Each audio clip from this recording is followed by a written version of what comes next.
I opened the door one time in Germany there. I opened the basement door. We was clearing them houses out. I opened the door. There was a German standing right there. Looked like he was about ready to open the door. And he had his gun pointing right at me. I had a VAR then, and I had it hanging over my shoulder and hanging about here.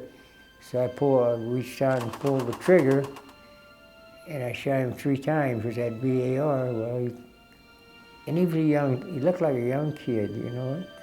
Some of them, I think Hitler used some of them kids 15 years old. It makes you feel bad after it's all over with. You had to do that. But what if he'd pulled the trigger first? I wouldn't have been here. You had to.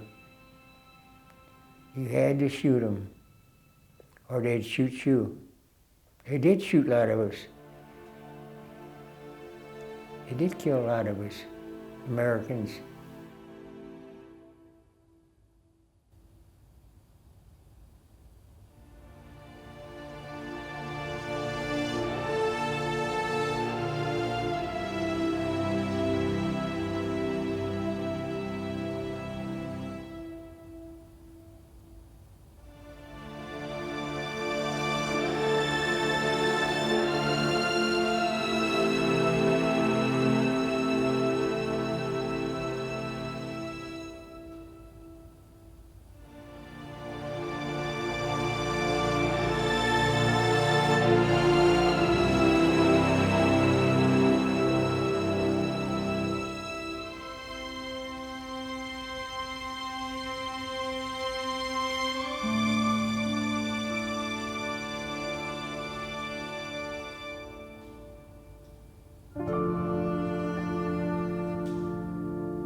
Freeman Porter was born and raised in Troy, Illinois, and was the second youngest of 10 children. It was during the Depression, when there was no, people didn't have any work in that. They were very poor, people was. They had a coal mine here in Troy. That's the only thing they had. And they worked in the wintertime. Summertime, they didn't work. There was no unemployment back then or stuff. If you didn't save your money while you worked in the coal mine, in the summertime, you went hungry. And then they finally started to give out food to people. But we lived on a farm. My dad was a farmer, so we always had plenty of food because we raised it. My mom had a big garden, put out cans. She had 1,300 fruit jars. And she was made sure every year they was all full. We'd go pick berries, and people call up and we got a cherry tree. If you want the cherries, you can have them. As kids would go pick the cherries and pick apples and pears and stuff like that. But it was rough back then. But being on a farm, we were better off than the people in town because they had nothing, but we had food on the farm.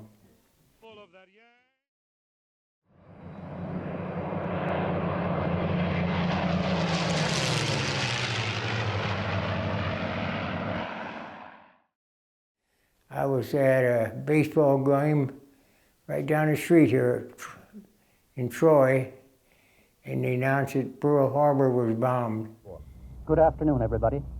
Japan has made war upon the United States without declaring it. Yesterday, December 7th, 1941, a date which will live in infamy. The United States of America was suddenly and deliberately attacked by naval and air forces of the Empire of Japan. 76 years ago, on December 7th, 1941, the Japanese Empire conducted a surprise attack on the Pacific Fleet at Pearl Harbor. The Japanese primary goal was to destroy the Pacific Fleet. The attack was carried out by 360 Japanese aircraft and targeted the docked ships in the harbor and grounded aircraft on Hickam Field. The attack lasted for 2 hours, and the results were catastrophic. 20 ships and more than 300 aircraft were destroyed or crippled. 2,403 soldiers, sailors, and civilians were killed, and another 1,000 wounded.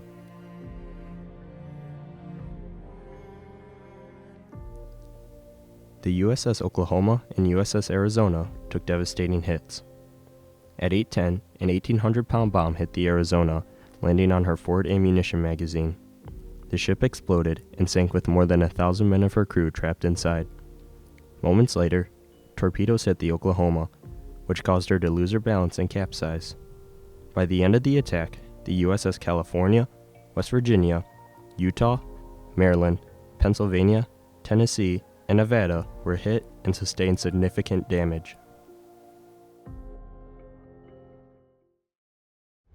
The people of the United States have already formed their opinions and well understand the implications to the very life and safety of our nation. As Commander-in-Chief of the Army and Navy, I have directed that all measures be taken for our defense. I ask that the Congress declare that since the unprovoked and dastardly attack by Japan on Sunday, December 7th, 1941, a state of war has existed between the United States and the Japanese Empire.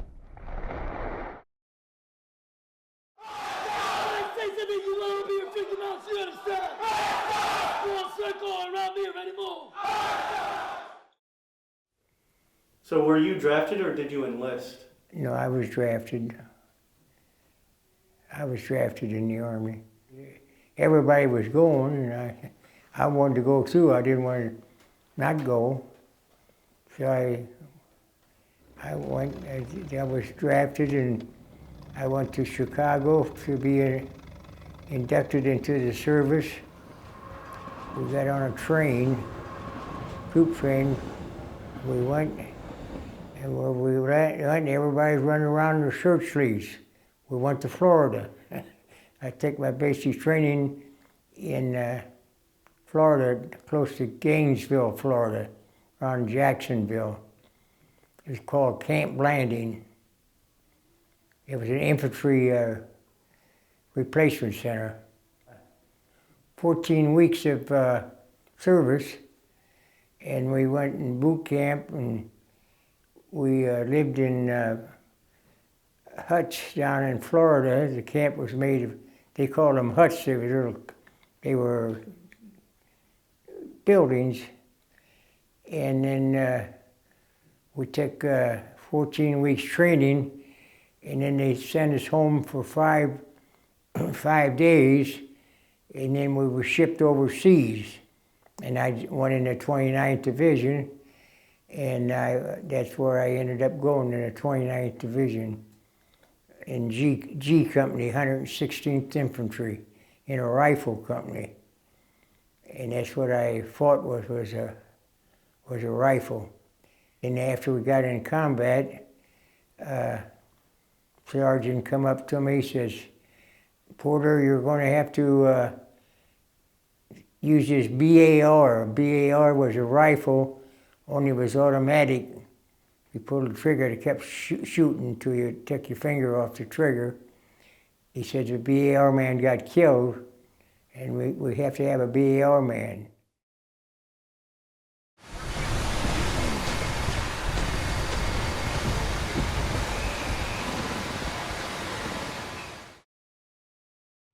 Soldiers, sailors, and airmen of the Allied Expeditionary Force, you are about to embark upon the great crusade toward which we have striven these many months.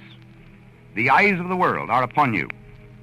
The hopes and prayers of liberty-loving people everywhere march with you. In company with our brave allies and brothers in arms on other fronts, you will bring about the destruction of the German war machine, the elimination of Nazi tyranny over the oppressed peoples of Europe, and security for ourselves in a free world. Your task will not be an easy one. Your enemy is well-trained, well-equipped, and battle-hardened. He will fight savagely. But this is the year 1944. Much has happened since the Nazi triumphs of 1940-41. The United Nations have inflicted upon the Germans great defeats in open battle, man to man. Our air offensive has seriously reduced their strength in the air and their capacity to wage war on the ground. Our home fronts have given us an overwhelming superiority in weapons and munitions of war, and placed at our disposal great reserves of trained fighting men. The tide has turned. The free men of the world are marching together to victory. I have full confidence in your courage, devotion to duty, and skill in battle. We will accept nothing less than full victory. Good luck, and let us all beseech the blessing of Almighty God upon this great and noble undertaking. On June 6, 1944, the Allied forces conducted the largest amphibious assault in history. American, British, and Canadian forces were assigned 5 key beachheads. The United States was assigned Utah and Omaha Beach, British forces Golden Sword Beach, and Canadian forces Juno Beach.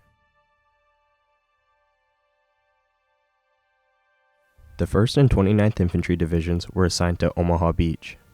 Omaha was the most heavily defended beach with 8 artillery bunkers, 35 pillboxes, 4 artillery pieces, 6 mortar pits, 18 anti-tank guns, and 85 machine gun sites that were operated by 7,800 Germans. Naval ships and bombers began the pre-landing bombardment and targeted the bunkers and the beach to provide cover and support for the incoming infantry at 5:30 that morning. An hour later, the first wave hit the beach. The pre-landing bombardments missed their targets and made the landings more difficult for the landing units. The first wave began taking heavy casualties, and reinforcements were sent wave after wave to help take the beachhead.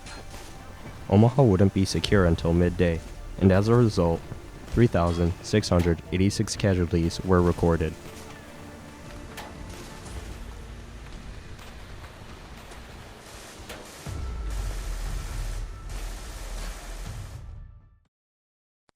My fellow Americans, last night when I spoke with you about the fall of Rome, I knew at that moment that troops of the United States and our allies were crossing the Channel in another and greater operation.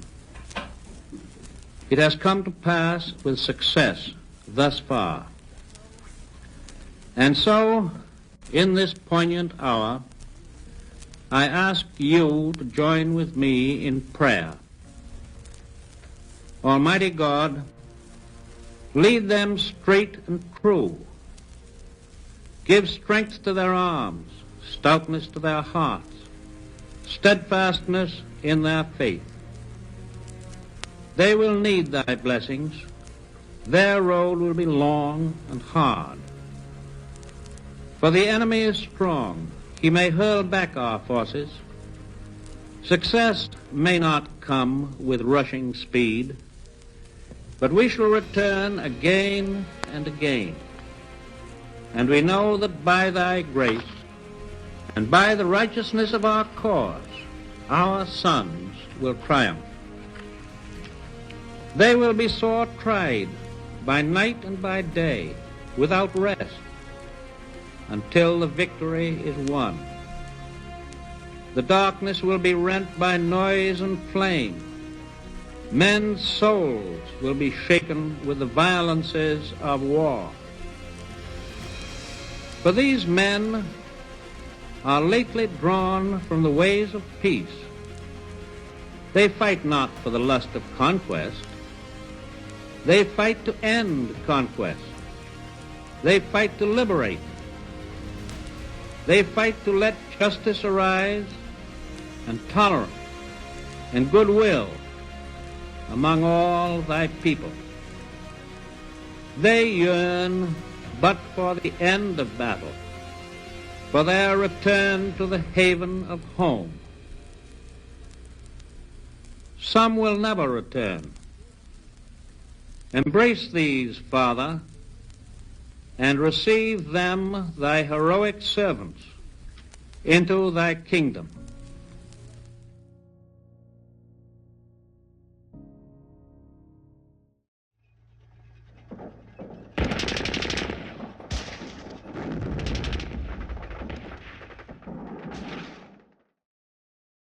"68 divisions over there. The rest of the divisions went on through France, started through France, and when we got captured Brest, France, which was in Normandy, and then after we captured that, then we had to go catch up with the rest of the army, and they put us on a train, and they was up in Holland. We got on boxcars, rode in boxcars. Train took us up to Holland, Germany. We went through the Siegfried line. The Siegfried line was Hitler built a Siegfried lines all across Germany.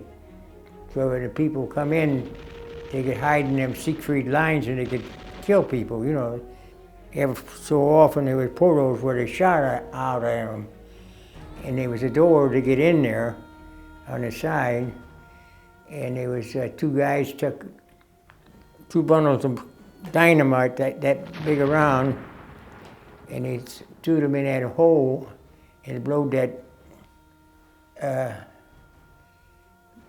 up, and then we went on through. And then down for it, there'd be another one, then there'd be another one, and another one. All across Germany, they had those put in there, and we went toward Aachen, Germany. We was in this little town next to Aachen. We went up the streets to see if there was any Germans in these houses. 3 guys went in each street. There was 3 guys.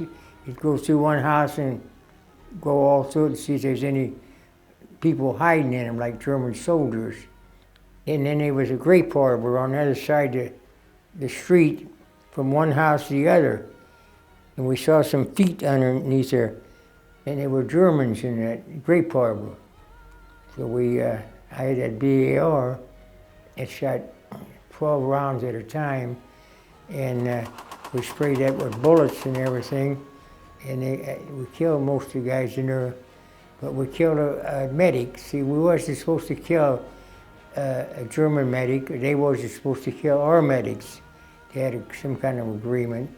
I killed him with that BAR. I felt awful bad about it, but I didn't know he was a medic till he fell out of the grape arbor. He had a big red cross on his back. They had one on the front and one on their back and on their shoulders. Once the Allies crossed the Siegfried line, they made their way to Aachen, Germany. To the Allies, Aachen had little importance, but historically, Aachen was the capital of the First Reich, which created a psychological importance to German soldiers. On October 8, 1944, the 29th and 30th Infantry Divisions circled Aachen from the north.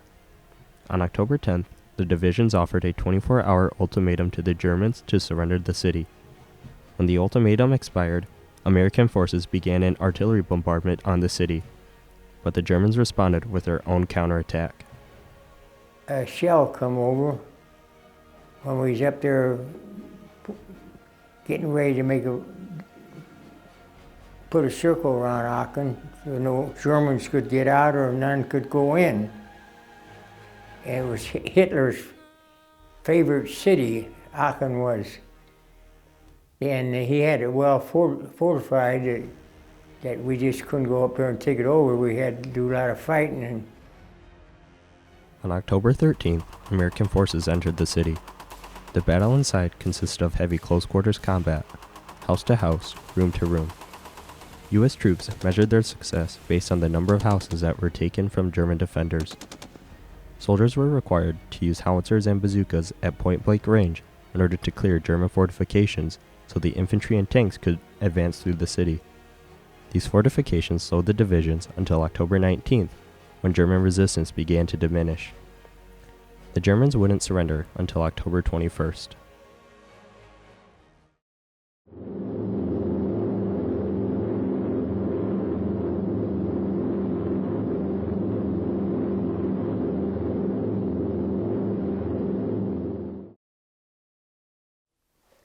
we got through there, and then we went down toward Cologne, Germany.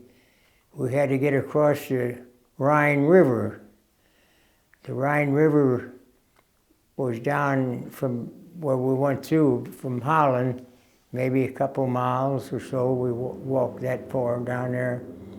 And they said one morning, said there won't be no fighting it or moving today. You just sit here and wait. There are going to be 5,000 planes come over, and they're going to bomb Cologne.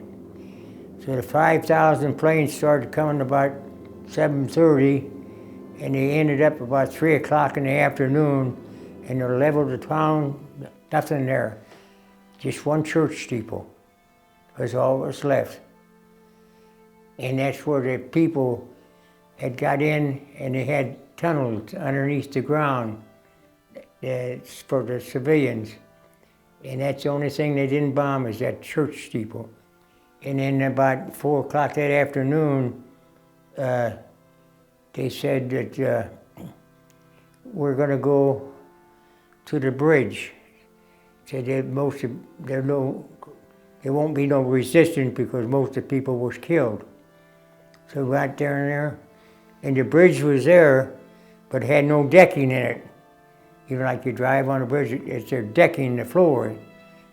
So they had 2x12s over.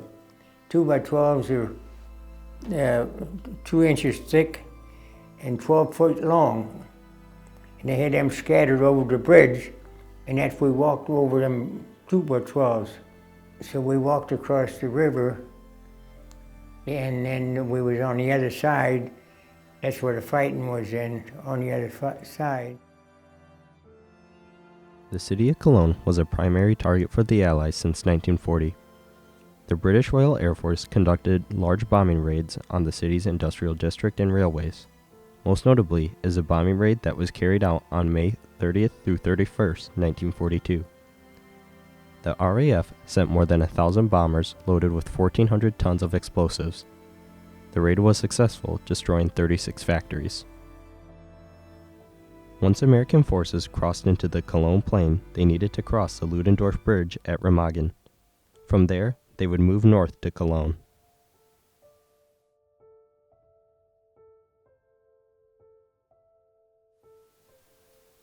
On March 5, 1945, Patton's 3rd Armored Division opened the attack on Cologne.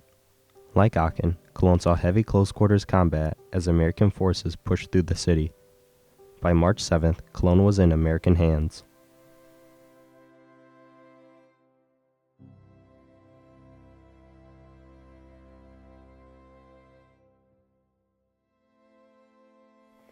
But I got a story to tell you about that church steeple. After my wife passed away here a few years ago, about 8 years ago, I went swimming with some people in Collinsville in a YMCA, and I got down there. There's two ladies come. I went, you know, three times a week, I think. There was two ladies who was there, and I got talking to them. I said, "Where are you ladies from?" They said, "Cologne." I said, "Cologne, Illinois? I never heard of it." "Oh no, Cologne, Germany." "Oh," I said, "Was you in that church steeple? Was you in that church when they bombed it?" "Yeah, we was there." And I was on the outside, and the German women, they were in the inside, doing the bombing, you know. And they said that they come to America after the war was over because they said there was too many wars over in Europe all the time, so they come over to America.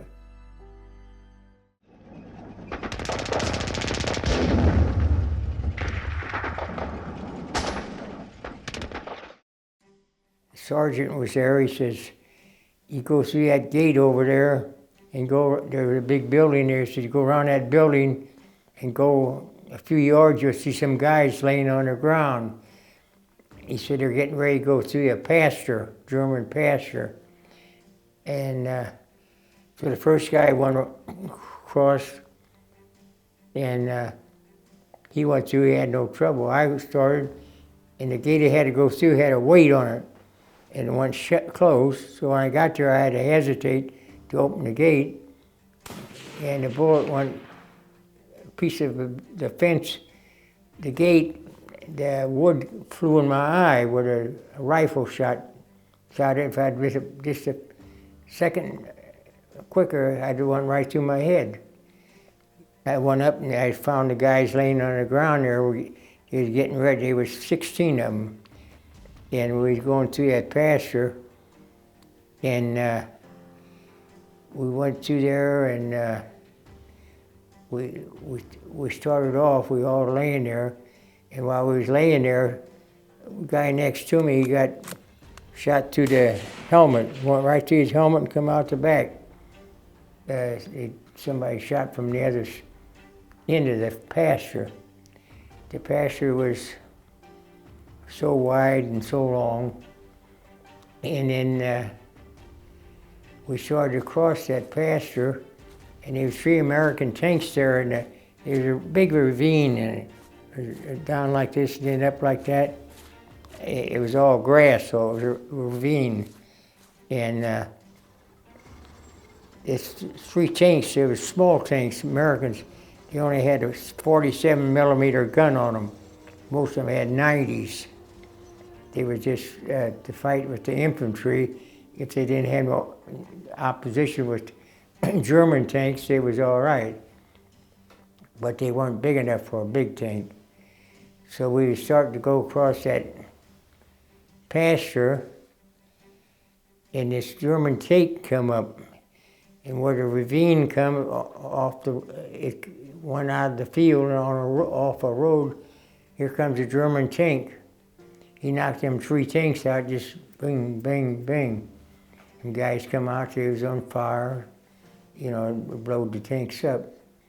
And then most of the guys went along the fence row, this side here, but I got out further. I got out in the pasture, more that way, and he shot at all them guys that was on the fence row.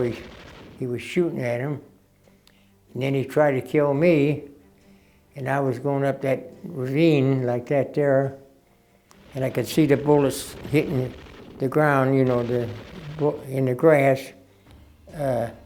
But he's always about that far away from me.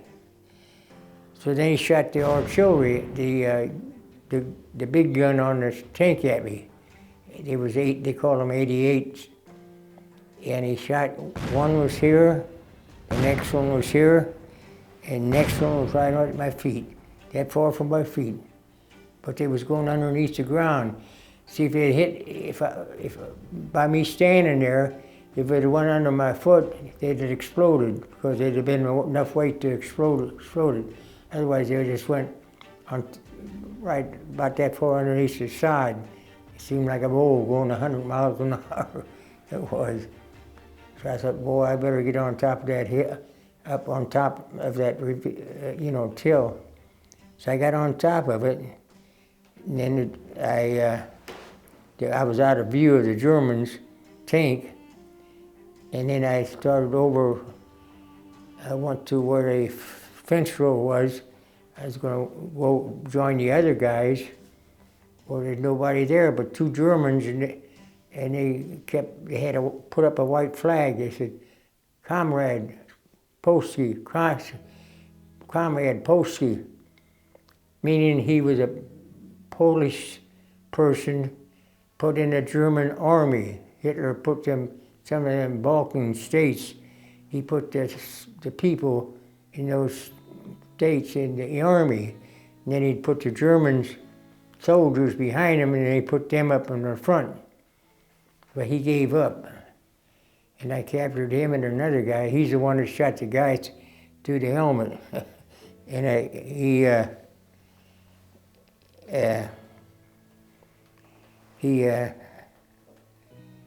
well, that night come, there's nobody come. Nobody come, just two guys came out of 16. I and two other guys. All the rest of them got killed out of 16.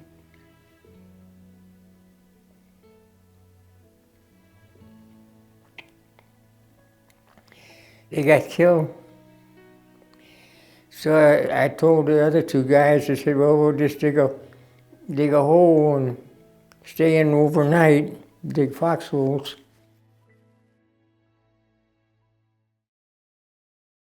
Well, we laid there. We said, surely the officer and the sergeant will be here. So they had to go get extra men. They got them from the division headquarters, or rear area, what they were in the infantry. One come up, he was a cook.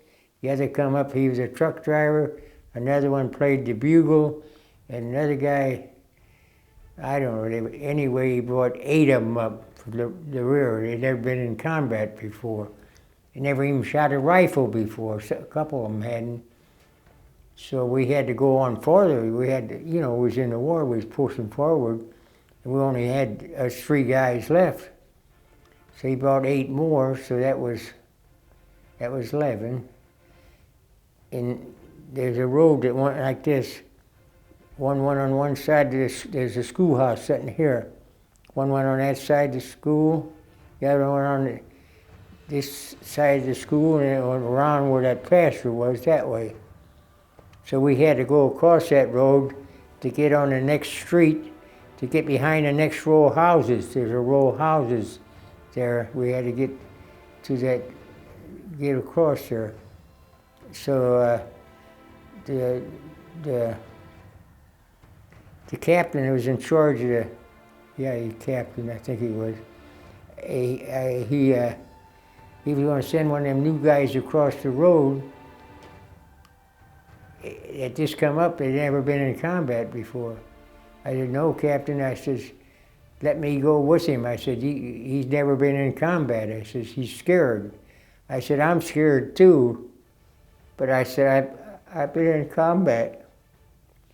I said, I know how to handle it better than he would. So we went across the street, out across the road. In the next tree they sent across, got killed. We saw the guy, I saw the guy that was killing them. He was laying in the basement doorway. He laying in the doorway. He was shooting up the street. I saw him, so I killed him. I killed him. The other guy, he was scared. He had his head hidden in the ground. He was scared.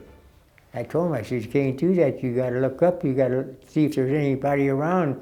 The Germans, I said, they'll kill you. I said, you got to get them first. And so we finally got to We got everybody across the street, and then we went behind the houses. And then the two guys that all dug foxholes in the back of their houses. It was gardens and whatever they had in the back of their house. And these other two guys that was with me, it lasted to the pasture. There were only three of us left. I went to check on them the next day. They dug in a little ways away from me. I couldn't see them, too far to see. So I went over there and one of them was killed. He took a direct hit. Shell went right in his hole and just blew him apart.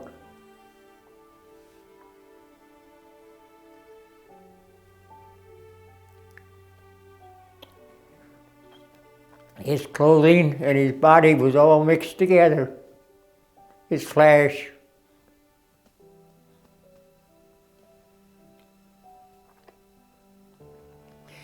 So the other guy, his buddy, was sitting there, and he was there by himself.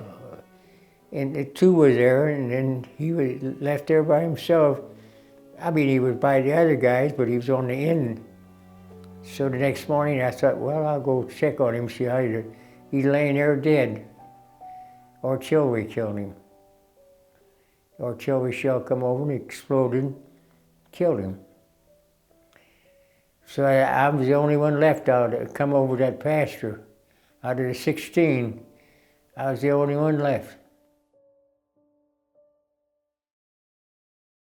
We stayed there a couple of days, and I kept telling the sergeant to tell the captain, the guy in charge, there's somebody directing artillery on us. I said, they're in one of these houses along here. There's a row of houses. It looked like they was all new houses, been put up in the last 10 years or so. I said, there's somebody. Oh no, he said, the 30th Division was on our other side of us. I was in the 29th, 30th Division. He said, the 30th Division cleared everybody out of there. Well, they never. There was somebody in there directing them artillery shells over. Every time a guy got out of a hole, here comes the artillery. And I said, well, I saw the guy when they killed that one guy there in the doorway. Somebody threw a dishpan of water out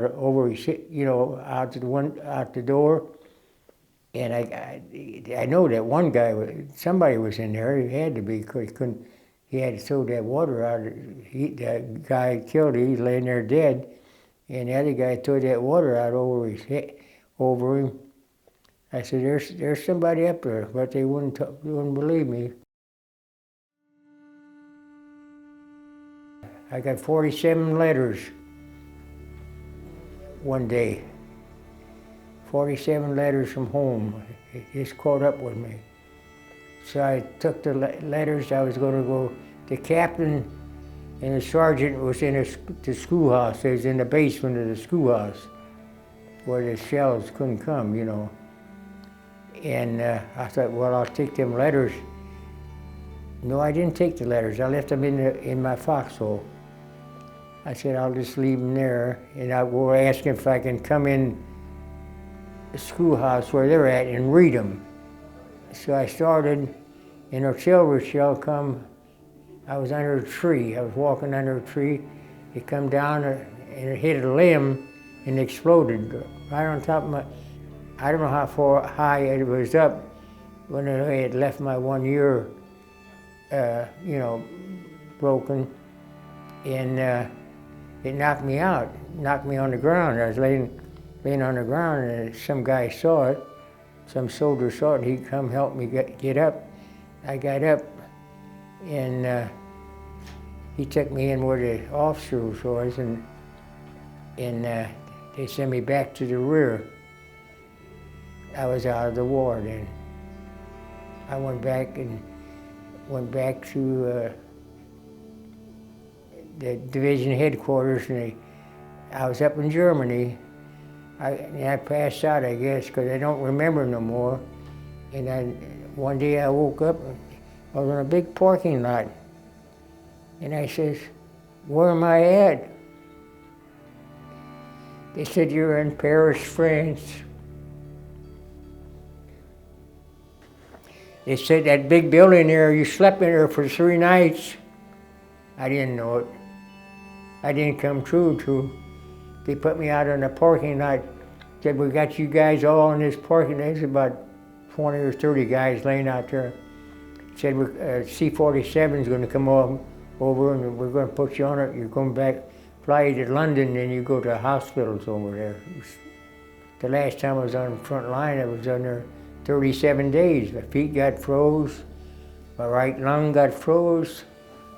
So I got back to England, and then they put me in a hospital over there, and I was over there for 3 months in a hospital recuperating, you know. And so they got ready to send me back.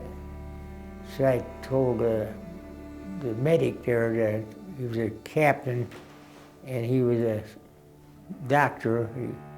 He was from Chicago. I said, well, I go to the 29th Division. That's, oh, you're not going back to front lines. He didn't know how happy it made me. He said, your feet won't stand that cold weather no more. He said, you're not going back to the infantry. Well, I could have kissed him. Made me so happy. Makes me cry, oh.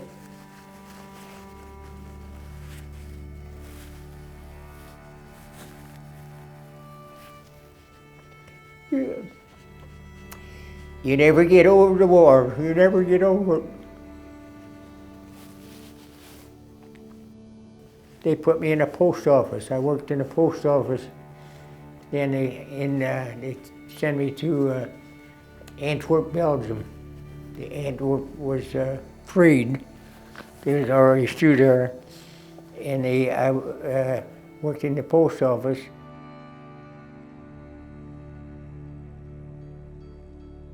And then the war ended, and then I went up to Germany as in a little town called Gießen in Low-Lower Germany. And I was in the post office there. And I stayed there till I served my time. And then I come home, and you know. But the infantry in combat is hell.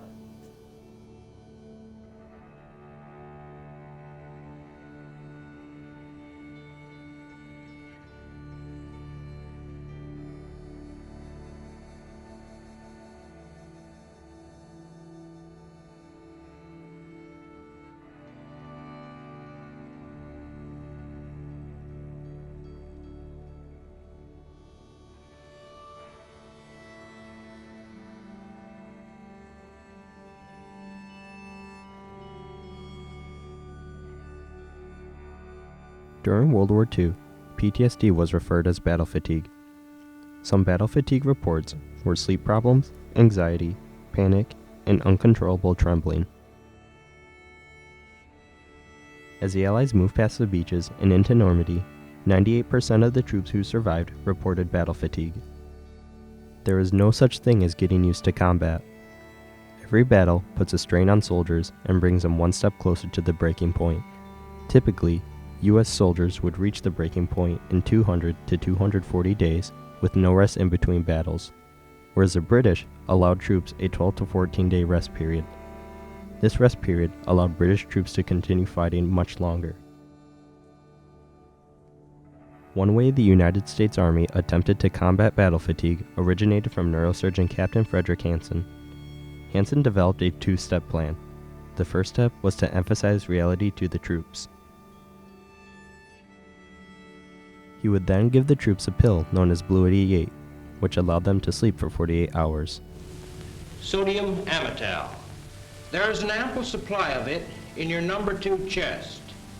On the average, 9 to 12 grains will produce adequate narcosis for from 7 to 8 hours. Patients with fully developed varieties of combat exhaustion will require a minimum of 24 hours of continuous narcosis. Some will require 48 to 72 hours. Step 2 was giving the treated men hot showers, new uniforms, and a pep talk before going back into battle. Hansen's plan was a success, with 50 to 70% of the men returning back to combat within 3 days. However, the key aspect of this was to keep the men close to the front line so they could still hear the sounds of war. Fear is always around soldiers in combat. Every battle is a new experience and brings the soldier closer to his breaking point. When soldiers reached the breaking point, they would do anything to get out of combat. Some soldiers deserted their companies, others conducted self-injuries, and some committed suicide.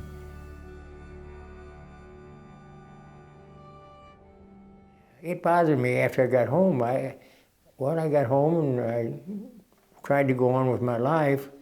I got married and I ended up having 5 children. They all live in Troy. They all live by me now. And I raised them. I worked for Sears for 40 years, Sears Roebuck for 40 years. But I always had trouble with post-traumatic stress. I'd dream about where I was at and stuff like that. So Jefferson Barracks is an Army hospital, and I spent lots of time over there. And then it was hard to forget combat. And then they'd send you over there sometime to talk to a doctor, psychiatrist, and stuff like that. Well, at last, what they did, they got a group of combat soldiers. When I went over, there was 37 of us. They had one leader, you know, the guy that conducted it.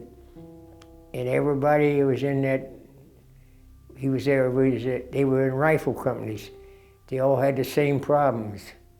So we talked to each other, and we tried to talk it out, you know, what we went through and how it affected our life afterwards. And that's what I did for 20 years. While I was working, I was fine. When I was working, I thought of my job. I was even a garage foreman at Sears. They closed the one in East St. Louis. I went to Jamestown Mall, and I went to run the garage over as garage foreman. But then after I got done working, I retired. All this stuff comes back to your mind. You got to stay busy. And that's what I did. I had to stay busy. I bought some old places in Troy, and I had 11 apartments I made, just because work took my mind off of the war. I'm a war veteran. I'm not a guy that was just in the Army. I was in combat. There's about 5 or 6 guys, or maybe more than that. None of them been in combat. They don't know what it is. They was in the Army, but they don't know what combat is. And you got to experience it to know what it is. There were 17 million soldiers in war. I mean, in the Army during World War II. Out of that 17 million, only 14% saw combat. The rest were important. They did their job, like bringing up food, bringing up supplies, bringing up ammunition and all that, or running hospitals, running ships and all that stuff. Everybody was important, but a lot of people never saw the war. They were in the service, but they wasn't in the war. And that's a big difference. You don't know what it is to lay on the ground for days at a time, and it's raining and it's snowing, or you're getting shot at, or you don't know what's going to be in front of you. It's hell. That's combat.